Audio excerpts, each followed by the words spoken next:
से आप सबको अस्सलाम वालेकुम। हमने जो डाउ ग्रेड बुक की सीरीज़ शुरू की है, बहुत आहिस्ता आहिस्ता से मैं भेज रही हूँ, लेकिन क्योंकि बहुत टाइम भी नहीं मिलता, ठीक है। तो आज हमने 2002 का बायोलॉजी का सेक्शन हमने आज सॉल्व करना है। इसका जो फिज़िक्स का सेक्शन है वो हम सॉल्व कर चुके हैं। और अगर आपको मेरी वीडियोज़ नहीं मिलती मेरे चैनल पर, क्योंकि मेरे चैनल पर बहुत सी चीज़ें मौजूद है, तो आप मैंने प्लेलिस्ट सारी चीज़ों के बनाए हैं। डाउ ग्रेड की बुक का जो मैंने प्लेलिस्ट बनाया उसका नाम डाउ ग्रेड बुक ही है। आप उस प्लेलिस्ट पर जाकर आपको सारी वीडियोस मिल जाएंगी, ठीक है। आज हम 2002 के पेपर का शुरू करते हैं। उसका पहला क्वेश्चन है, the branch of biology which deals with a life process and function of processes is known as. Branch की डेफिनेशन दी गई है और हमें उस ब्रांच का पता लगाना है। बहुत ईजी क्वेश्चन ये है, मेरे लिहाज से तो बहुत ईजी है, क्योंकि 2002 का पेपर है तो ईजी तो होगा, ठीक है। अच्छा, वो ब्रांच हम कैसे पता लगाएंगे? विच deals with a life process and function of process. अब आपको एक बात पता होनी चाहिए, इसका आंसर फिजियोलॉजी है, लेकिन आपको फिजियोलॉजी के बारे में एक बात पता होनी चाहिए कि जो फिजियोलॉजी है इसमें हम लाइफ प्रोसेसेस को पढ़ते हैं और उस लाइफ प्रोसेसेस के फंक्शन को पढ़ते हैं, ठीक है। एनाटॉमी और फिजियोलॉजी में यही फ़र्क है। Anatomy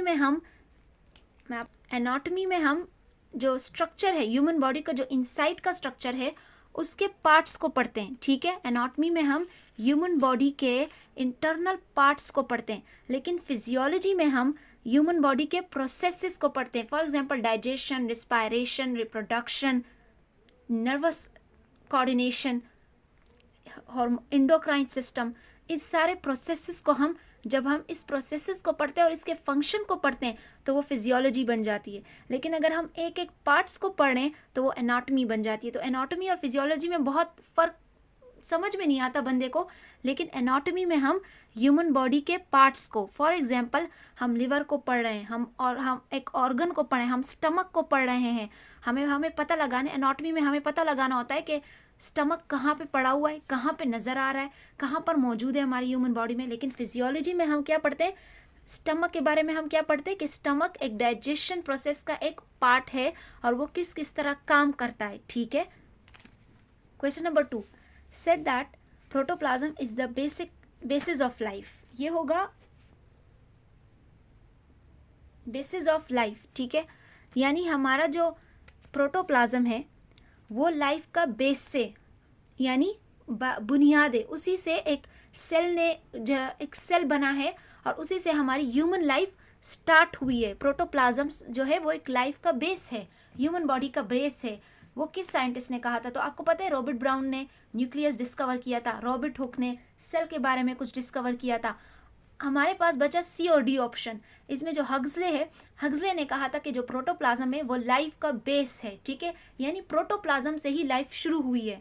question number 3, in foldings in the mitochondrial inner membrane is called. अब आपको पता है माइटोकॉन्ड्रिया किसे कहते हैं, माइटोकॉन्ड्रिया कहाँ पर मौजूद होता है। इस सवाल को पढ़ने के बाद आपने जाना है सेल के चैप्टर में और माइटोकॉन्ड्रिया के बारे में पढ़कर आना है, ठीक है। इस तरफ डाउ ग्रेड बुक को सॉल्व कीजिए। माइटोकॉन्ड्रिया आपके यूकारियोटिक सेल में मौजूद है, ठीक है, हर यूकारियोटिक सेल में मौजूद है। इसे power house of the cell भी कहते हैं, ठीक है। क्रेब्स साइकिल होता है, इसमें इलेक्ट्रॉन ट्रांसपोर्ट चेन होता है, जो respiration electron transport chain of respiration है वो इसी में ही होता है, ठीक है। अच्छा, हमें माइटोकॉन्ड्रिया के, आपको पता है माइटोकॉन्ड्रिया डबल मेम्ब्रेन है, ठीक है। माइटोकॉन्ड्रिया डबल मेम्ब्रेन का ऑर्गेनेली है। तो वो आपसे कह रहे हैं कि जो इनर मेम्ब्रेन, माइटोकॉन्ड्रिया के इनर मेम्ब्रेन के फोल्डिंग्स को हम क्या कहते हैं?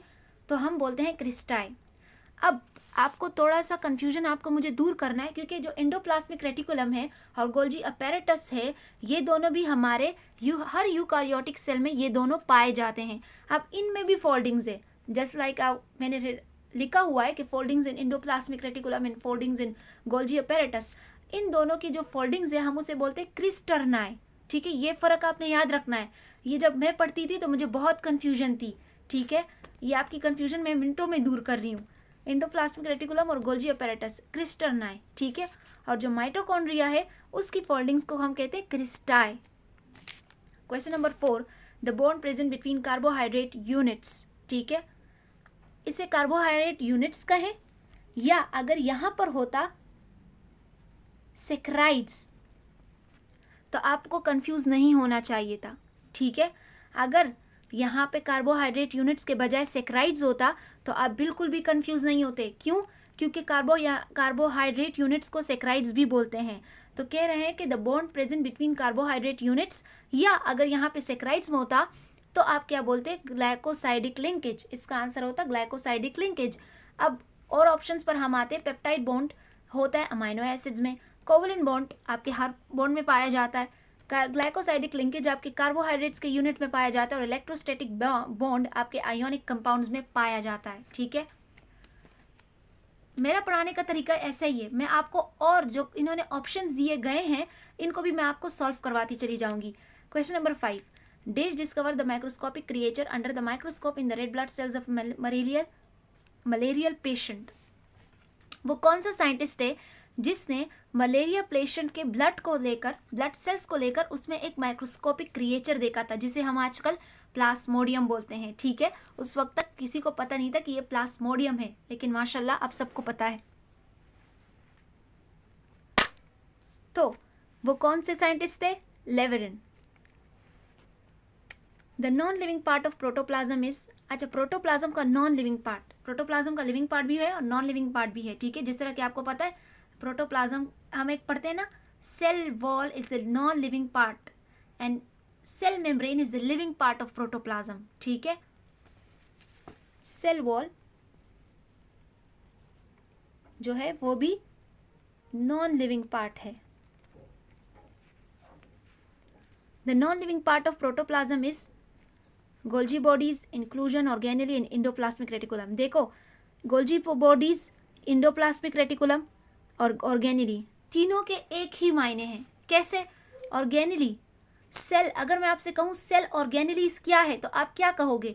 मैं आपसे अगर सवाल करूं कि सेल ऑर्गेनेली, आप कमेंट सेक्शन में बताना कि सेल ऑर्गेनेली किसे कहते हैं, लेकिन मैं आपको बता देती हूँ। सेल ऑर्गेनेलीज बोलते हैं गोल्जी बॉडीज को, एंडोप्लाज्मिक रेटिकुलम, माइटोकॉन्ड्रिया, न्यूक्लियस, ठीक है, साइटोप्लाज्म में मौजूद होते हैं। तो सेल ऑर्गेनेलीज क्या है? Endoplasmic reticulum, Golgi bodies, mitochondria, ये सब सेल ऑर्गेनेलीज हैं। तो ये तीनों के एक ही मायने, अगर ऑप्शन होता भी तो ऑर्गेनेली होना चाहिए था, लेकिन ऑर्गेनेली आपका लिविंग पार्ट ऑफ प्रोटोप्लाज्म है, non living part of protoplasm आपका इंक्लूजन है। The movement of cytoplasm is called, very easy, cyclosis. 6, question number 8, some bacteria live on dead organic matter, they are called. कुछ bacteria ऐसे होते हैं कि वो अपनी ग़िज़ा, ठीक है, वो कहाँ पर रहते हैं और अपनी ग़िज़ा कहाँ से लेते हैं? डेड ऑर्गेनिक मैटर से। ठीक है, और ऐसे बैक्टीरियाज को हम सेप्रोफाइट्स बोलते हैं। ये भी बहुत इजी क्वेश्चन है। Question number 9, sexual reproduction in bacteria is taken by conjugation. Cyanobacteria is the typical example of, cyanobacteria is the typical example of cyanophyceae. ठीक है, the blue pigment found only in the blue green algae is, अब आपको थोड़ा ये सवाल गौर से पढ़ना पड़ेगा। The blue pigment found in blue green algae is, वो ब्लू पिगमेंट का नाम बताओ जो ब्लू ग्रीन एल्जाई में पाया जाता है। अब आपको एक बात पता होनी चाहिए, ज़ेंथोफिल कौन सा कलर देता है हमें? येलो। ठीक है, तो ये ऑप्शन बिल्कुल कट गया। इज, वो कौन सा ब्लू पिगमेंट है जो ब्लू ग्रीन एल्जाई में पाया जाता है, यानी हमें उस ब्लू पिगमेंट का नाम बताना है, तो वो है phycocyanin. Saliva in mouth helps in digestion of, जो हमारे माउथ में सलाइवा है वो हमें किस चीज़ के डाइजेशन में हेल्प करती है?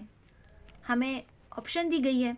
अब आपको पता है सबसे पहले आपको ये पता होना चाहिए कि सलाइवा किस चीज़ में हमारी हेल्प करती है, किस चीज़ के डाइजेशन में हमारी हेल्प करती है। तो हमें पता है भाई starch, and what is starch? Carbohydrates, simple. अब आपको सिर्फ ये जो आपको चीज़ें दी गई है इनमें आपको पता लगाना है कि कार्बोहाइड्रेट किस में मौजूद होगा। तो मैंने इसके साथ लिखा हुआ भी है कि ब्रेड वो कार्बोहाइड्रेट है, मीट आपका प्रोटीन है, फैट आपका लिपिड है, टेबल सॉल्ट आपका नमक है। ठीक है, तो हम क्या ऑप्शन लगाएंगे? ए। क्यों? हमें पता है कि जो सलाइवा है वो हमें किस चीज़ के डाइजेशन में हेल्प करती है? कार्बोहाइड्रेट्स के डाइजेशन में हेल्प करती है, और कार्बोहाइड्रेट किस पे पड़ा हुआ है? ब्रेड में। Question number 13, the major metabolic factory, detoxification centre and storage organ of body is, ये आपको फंक्शन दी गई हैं। ठीक है, मेटाबॉलिक फैक्ट्री है, डिटॉक्सिफिकेशन भी करता है, स्टोरेज भी करता है। कौन सा ऑर्गन है? Liver. 14. The active visual receptor of the eye are rods and cones. हमें क्या बताना है? एक्टिव रिसेप्टर्स बताने हैं, ठीक है। हमारे आई में जो रिसेप्टर्स हैं उन वो कौन से? Rods and cones. अच्छा, 2000 का पेपर आप देखिएगा, मैंने रोड्स और कोन्स के बारे में बहुत एक्सप्लेन किया है उस पेपर में, ठीक है। तो अब मैं ज़्यादा टाइम वेस्ट नहीं करूँगी। आप 2000 के पेपर में जाइएगा, आपको ये सवाल वहाँ पर मिलेगा। और वहाँ पे मैंने बताया भी है कि रोड्स और कॉन्स रिसेप्टर्स तो हैं, लेकिन ये डिफरेंट लाइट को एक्सेप्ट करता है और ये डिफरेंट लाइट को एक्सेप्ट करता है, ठीक है। 15. हेमाग्लोबिन इज, बहुत easy, haemoglobin is respiratory pigment. क्यों रिस्पायरेटरी?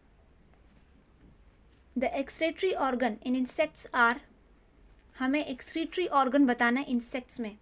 अब आपको पता है ना, इंसेक्ट क्लास इंसेक्ट किस में आता है? आर्थ्रोपोडा में आता है, ठीक है। अच्छा, अगर आपको एक इंसेक्ट के बारे में भी पता है तो आप ये आंसर बहुत इजीली लगा सकते हैं। कैसे? आपको इंसेक्ट्स का आप पता लगाए, इंसेक्ट्स में क्या आता है? कॉकरोच आता है। और हम पूरे बायोलॉजी में हमको, मुझे तो लगता है फर्स्ट ईयर में हमें याद हो जाता है कि कॉकरोच के जो एक्सक्रीटरी ऑर्गन है वो मेलफिजियन ट्यूब्यूल्स हैं। भाई मुझे यह पता नहीं था। अगर एक बंदे को पता भी नहीं है ना कि इंसेक्ट्स के एक्सक्रीटरी ऑर्गन क्या है, तो सिर्फ उसको इतना पता होना चाहिए कि कॉकरोच का क्या है। कॉकरोच का मेलफिजियन ट्यूब्यूल है और कॉकरोच एक इंसेक्ट है, ठीक है। और ये क्लास इंसेक्टा किस में आता है? फाइलम आर्थ्रोपोडा में आता है। Question number 17. The kidney doesn't perform the function of, kidney कौन सा फंक्शन, जो फंक्शन है वो परफॉर्म नहीं करता? रेगुलेशन ऑफ ब्लड प्रेशर, बिल्कुल परफॉर्म करता है। सिक्रीशन ऑफ बाइल, बिल्कुल गलत, ये लिवर करता है, ठीक है। मैं आपको आंसर भी बता रही हूँ और फिर उसकी वजह भी बता रही हूँ। सिक्रीशन ऑफ बाइल ये फंक्शन नहीं है किडनी का, लेकिन किसका है? लिवर का है। Which of the following statement is true for Euglena?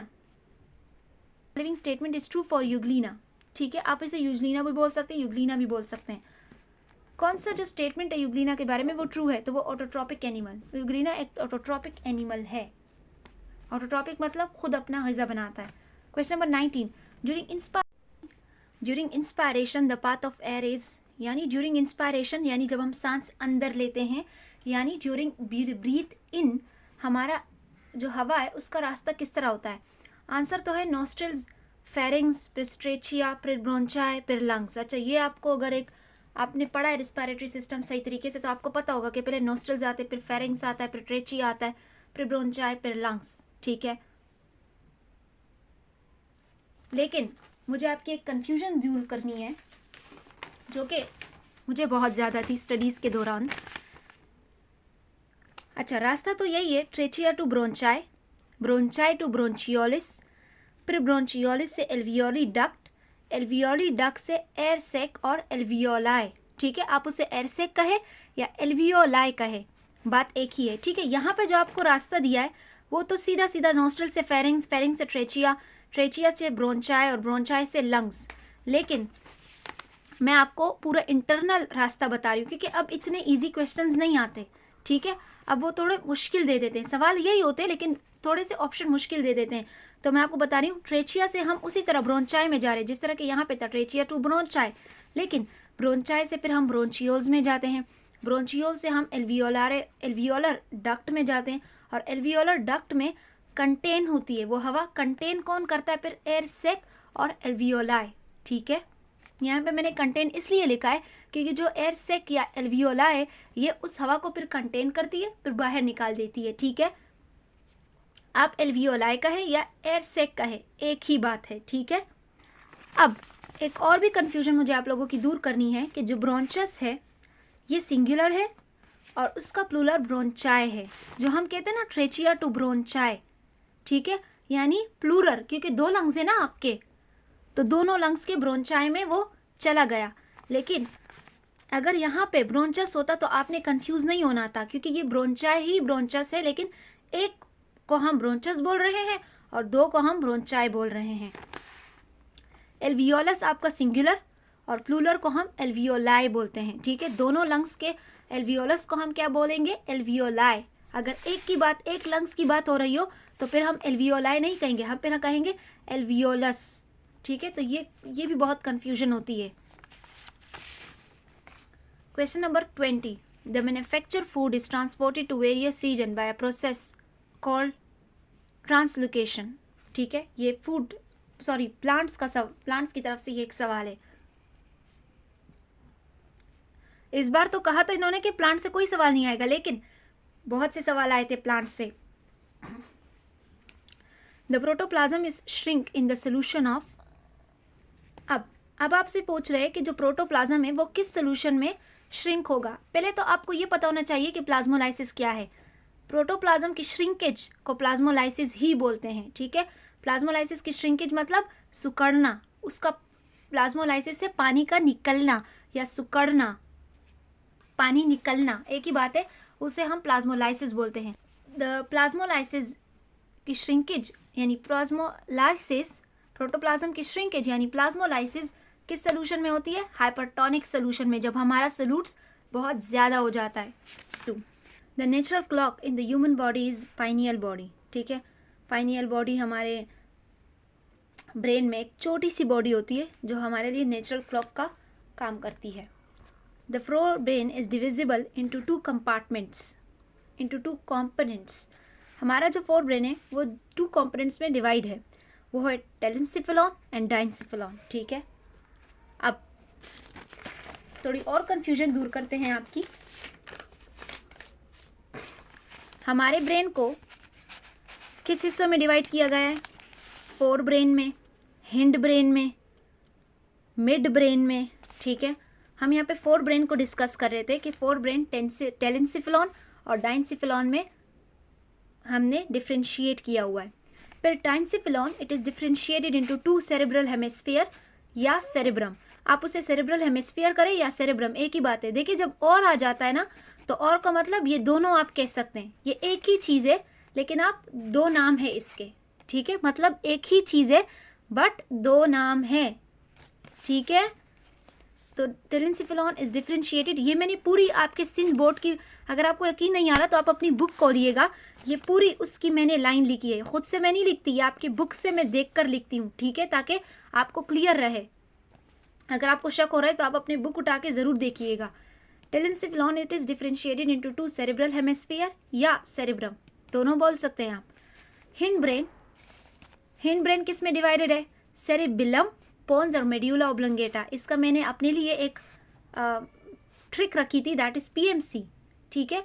Hind brain PMC, P का मतलब पोन्स, एम का मतलब मेड्यूला ओब्लंगेटा, सी का मतलब सेरेबिलम। सेरेब्रम और सेरेबिलम में कंफ्यूज मत होइएगा, सेरेब्रम आपके टेलेंसिफेलॉन में आता है, सेरेबिलम आपके हिंड ब्रेन में आता है, ठीक है। तो अगर आपको ये देखना है तो आप देख लीजिए, ठीक है।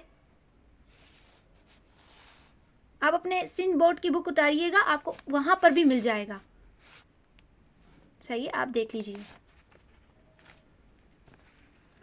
Question number 24, sugar level in blood is maintain by, हमारा जो शुगर लेवल है वो कौन मेंटेन करता है? Islets of Langerhans. अब आपको पता है ना आइसलेट्स ऑफ लैंगरहैंस कहाँ पर है? पेनक्रियाज में,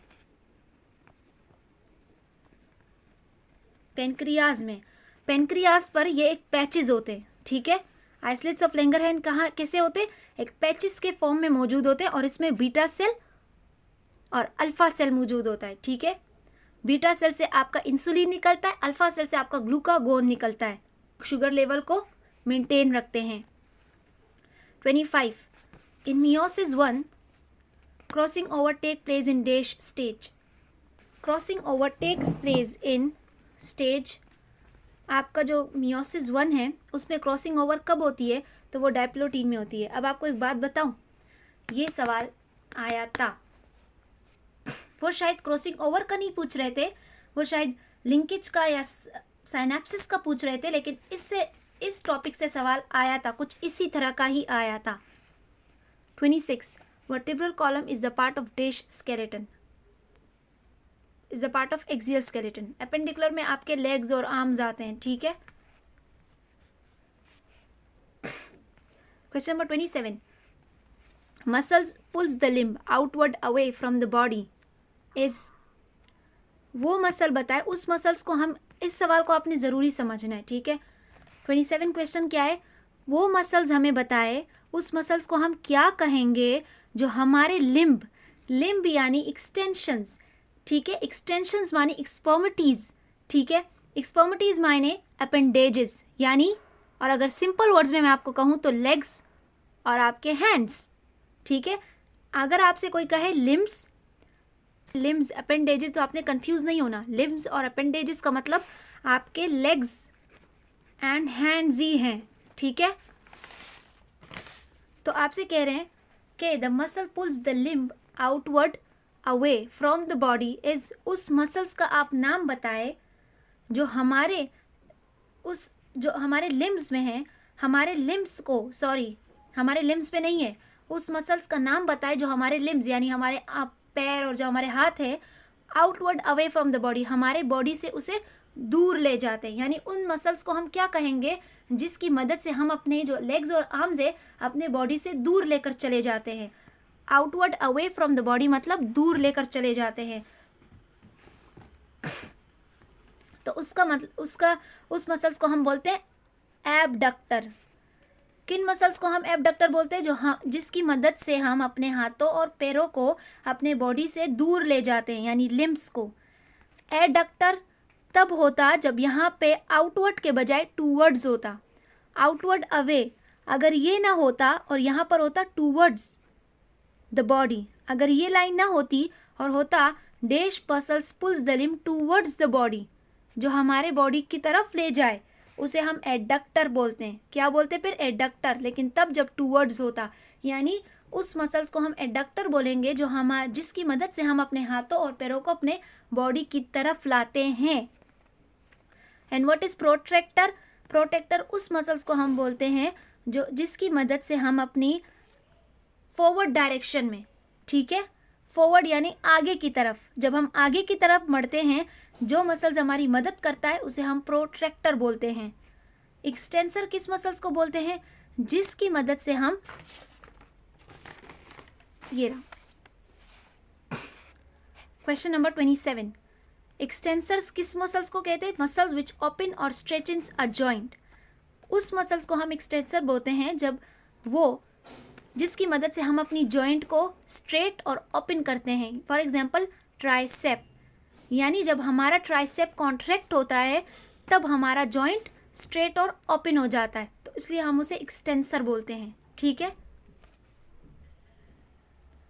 याद रखिएगा, ट्राइसेप के कॉन्ट्रैक्ट होने से हमारा जॉइंट सीधा होता है, ठीक है।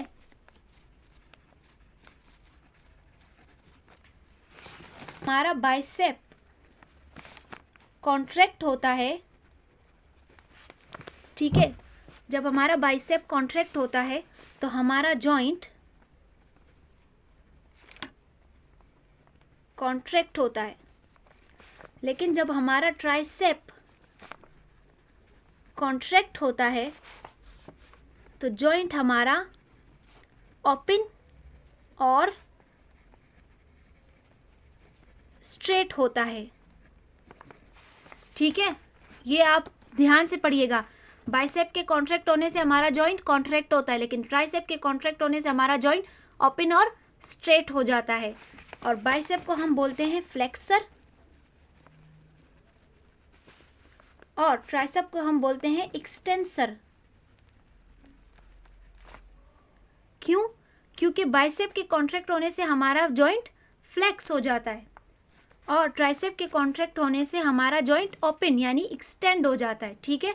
तो ये आप थोड़ा सा ध्यान रखिएगा, ये दोनों मसल्स के नाम हैं, बाइसेप एंड ट्राइसेप। अपने सिन बोर्ड में देखिएगा, आपको मिल जाएगा।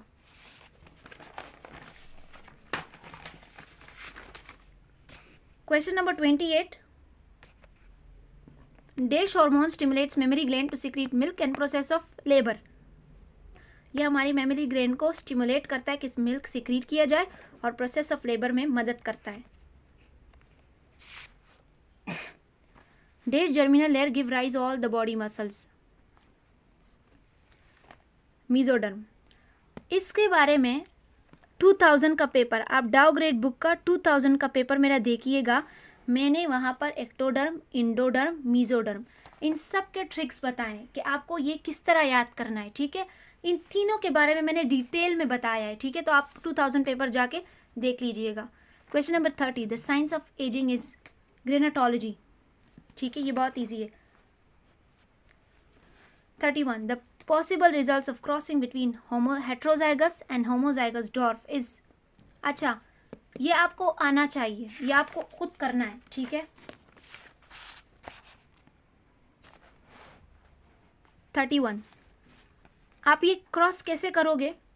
आप रखोगे पहले फीमेल, अच्छा इसमें हमें बताया नहीं गया कि who is female and who is male, but अगर बताया गया हो किस बहुत से जब जो आगे सवाल आएंगे ना उसमें बताया गया है, तो आपको ये भी पता होना चाहिए कि ऊपर जो है हम फीमेल का रखते हैं, यहाँ पे हम मेल का रखते हैं, ठीक है।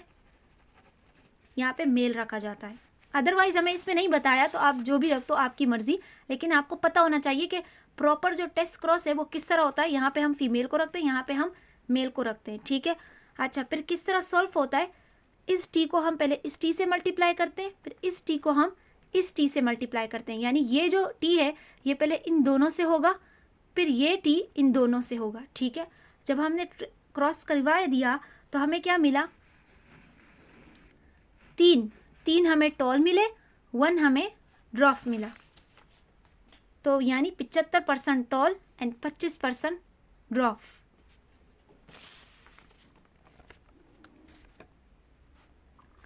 The tendency of gene in chromosome to remain together is called, 1 minute, अगर आपको समझ में नहीं आया कि ये 75% कैसे हुआ तो मैं आपको बता देती हूँ कि फॉर एग्जांपल एक चीज़ 100% है और ये 25, ये भी 25, ये भी 25, ये भी 25, ये दोनों 50, ये दोनों भी 50, ठीक है। तो ये 3 हमारे पास क्या आए थे, टोल आए थे, ये 3 हमारे पास टोल आए थे। तो जब हम इन 3 25 को जमा करेंगे तो ये 75 बन जाएगा और 25% हमारे पास टोल यानी ड्रॉफ रह जाएगा, ठीक है।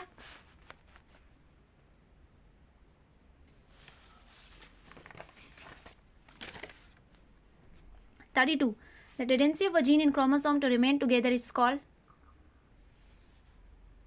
linkage, ठीक है। The bond between adenine and thymine is double bond, ये आपको आना चाहिए, it's really easy. Dash mono consist of deepest layer of water, ये सवाल जब मैं पढ़ रही थी तो मेरे लिए बहुत ही मुश्किल था, मुझे समझ में नहीं आ रहा था कि ये पूछ रहे क्या है हमसे, ठीक है। अब तो मैंने बहुत इजी कर लिया है, अब तो आपको हिरना चैनल मिल गया है, बहुत इजी हो गया है आप लोगों के लिए, ठीक है। अब आपको सबसे पहले हमें ना डीपेस्ट लेयर बताना है, यानी उस लेयर का नाम बताना है जो वाटर की डीपेस्ट लेयर को हम बोलते हैं, तो वो तो है प्रोफांडल, इसका आंसर प्रोफांडल है। लेकिन आपको मैं बताती हूँ लेटिक, लिट्रोलर, लेमिनेटिक, प्रोफाउंडल, इसका क्या मतलब है, इस पर हम बाद में आएंगे, पहले मैं आपको बताती हूँ।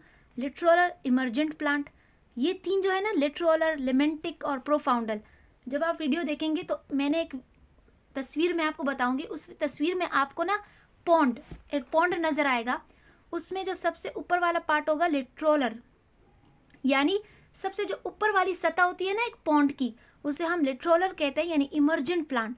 वहाँ पे जो प्लांट्स होते हैं वो हमें नजर आते हैं। उसके बाद वाला जो पोर्शन होता है लेमिनेटिक पार्टली सबमर्ज, यानी आधे वो पानी में होते हैं, आधी वो ऊपर होते हैं, ठीक है। और प्रोफाउंडल, ये वो जोन होता है पाउंड का जो टोटली सबमर्ज प्लांट, इसमें बिल्कुल जो प्लांट्स होते हैं वो बिल्कुल अंदर होते हैं और हमें नजर नहीं आते, इसलिए डीपेस्ट लेयर ऑफ वाटर। ये जो 3 ऑप्शंस आपको दिए गए हैं ये पॉन्ड्स के जोन है, ठीक है। एक पॉन्ड को हमने 3 जोन में डिवाइड किया है, एक लिट्रोलर में, एक लेमिनेटिक में, एक प्रोफाउंडल में। आपसे जो पॉन्ड है उसका डीपेस्ट लेयर पूछा है तो वो प्रोफाउंडल है, लेकिन मैं आपको बताऊं ये क्वेश्चन भी इन्होंने आधा पूछा है, पूरा ये बिल्कुल सही क्वेश्चन ये होना चाहिए था, यहाँ पे जोन होना चाहिए था। मोनो क्या होता है, dash zone consist of deepest layer of pond होना चाहिए था, ठीक है, क्योंकि ये पॉन्ड के जोन्स हैं। अब आते हैं लेटिक पर। आप अपने सिंध बोर्ड की बुक उठाइएगा और फ्रेश वाटर हैबिटेंट पे आएगा तो आपको मिल जाएगा वहाँ पे, ठीक है। फ्रेश वाटर हैबिटेंट, हैबिटेंट का मतलब जहाँ पे फ्रेश वाटर पाया जाता है, वो जगह हैबिटेंट, वो जगह जहाँ पे फ्रेश वाटर होता है। अब फ्रेश वाटर हैबिटेंट को हमने दो पार्ट्स में डिवाइड किया, एक लैंटिक में, एक लोटिक में। तो स्टैंडिंग वाटर या लैंटिक यानी such as ponds, lakes and swims. Running water or lotic are river, springs and streams, ठीक है। फ्रेश वाटर इन्हीं जगहों पर होते हैं। अगर वो स्टैंडिंग वाटर है तो उसे हम बोलेंगे लैंटिक, अगर वो रनिंग वाटर है तो उसे हम मुश्किल वर्ड्स में बोलेंगे लोटिक। तो जो यहाँ पर लैटिक दिया गया है वो ये असल में लैंटिक है, स्पेलिंग गलत दी गई है, ये लैंटिक है, ठीक है। और लैंटिक एक फ्रेश वाटर का हैबिटेट का नाम है, ठीक है। अगर आपको वीडियो में आपको वो नहीं हो रहा तो मैं यहाँ पे थोड़ा सा रख देती हूँ और आप पढ़ लीजिए, इसका स्क्रीनशॉट ले लीजिएगा या इसे पढ़ लीजिएगा तो आपके लिए आसानी होगी।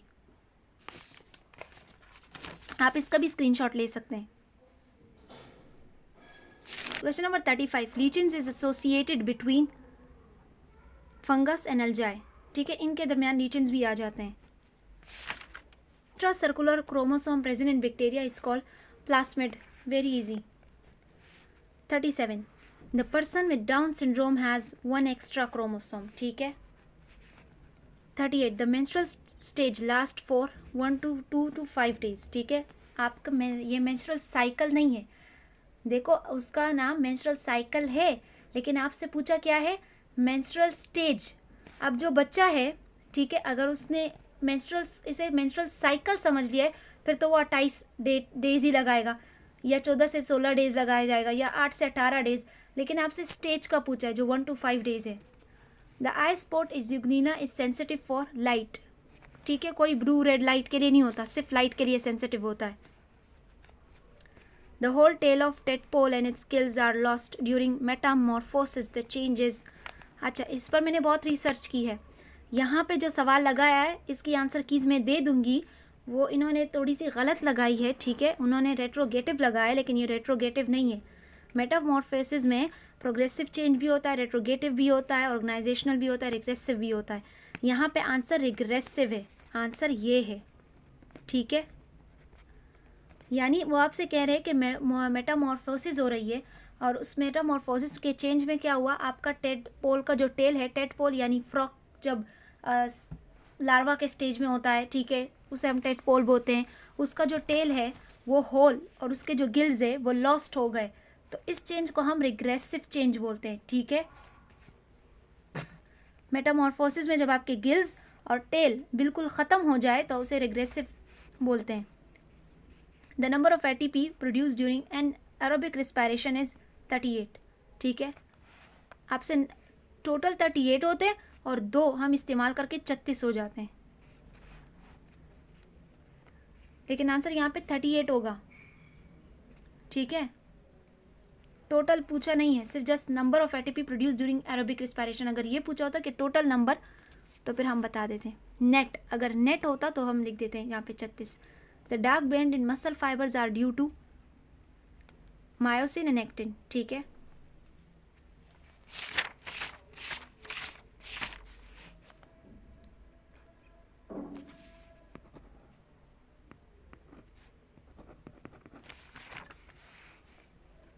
Myosin and actin. Neurospora is a fungus which is used to understand the principle of Neurospora का जो कॉमन नेम है वाटर मोल्ड है, ठीक है। इसको समझने के लिए हम कौन से प्रिंसिपल को समझते हैं, एंड दैट इज इनहेरिटेंस।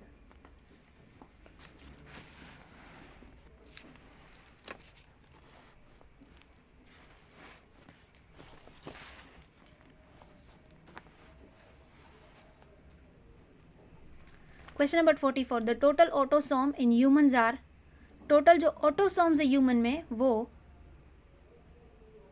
44 है, ठीक है।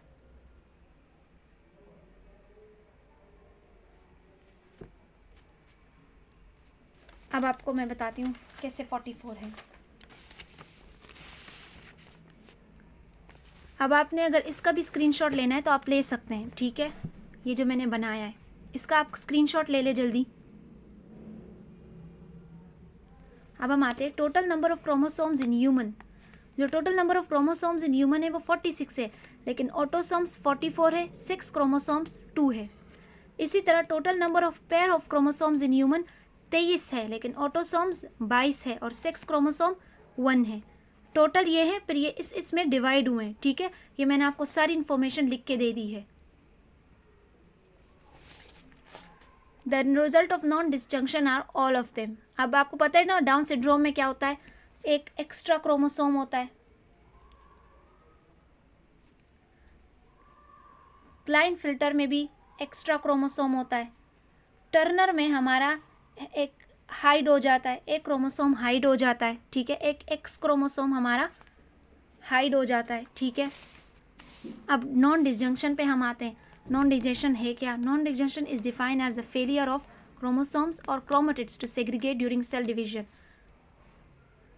ये वो प्रोसेस है कि इसमें क्या होता है कि जो हमारे क्रोमोसोम्स और क्रोमेटिड्स होते हैं ना, सेग्रीगेट यानी सेपरेट,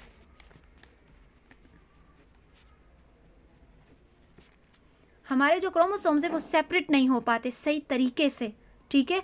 तो फिर नॉन डिसजंक्शन हो जाती है और नॉन डिसजंक्शन के चक्कर में ये बीमारियां हो जाती है। यानी अब आपको देखो ना, क्रोमोसोम सही तरीके से सेपरेट नहीं हुए तो एक एक्स्ट्रा रह गया, यहाँ पे भी सेपरेट नहीं हुए तो एक एक्स्ट्रा रह गया, यहाँ पे क्या हुआ, एक चुप गया, हाइट हो गया, ठीक है।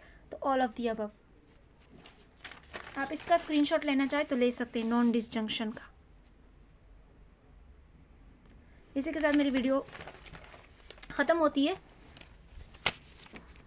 आपने अब क्या करना है, बस तैयारी करनी है अच्छी सी, और मेरी वीडियोस शेयर करें, सब्सक्राइब करें और लाइक करें। जज़ाकिल्लाह।